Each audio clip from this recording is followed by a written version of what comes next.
Hallo und herzlich willkommen zu diesem Video. In diesem Video möchte ich eine Neuerung in HiCAD 2026 zeigen. Und zwar geht es hier um eine Neuerung, die von sehr vielen Kunden gewünscht worden ist, die viele Layouts in unterschiedlichen Darstellungen brauchen. Und zwar geht es hier, wenn ich hier zum Beispiel dieses Blatt eingerichtet habe und ein weiteres Blatt haben möchte, wo ich eventuell andere Maße oder Details erzeugen möchte, habe ich jetzt die Möglichkeit, dieses Blatt zu kopieren bzw. zu duplizieren.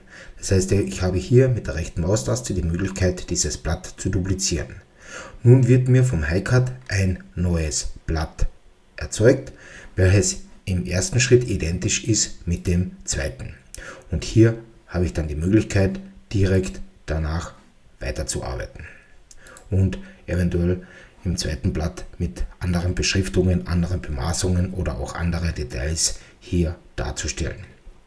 Dies ist absolut nützlich, wenn ich als Beispiel eine Stahlhalle habe, wo ich im ersten Blatt eventuell Bemaßungen habe und im zweiten möchte ich vielleicht irgendwelche anderen Beschriftungen für die Montage oder dergleichen haben.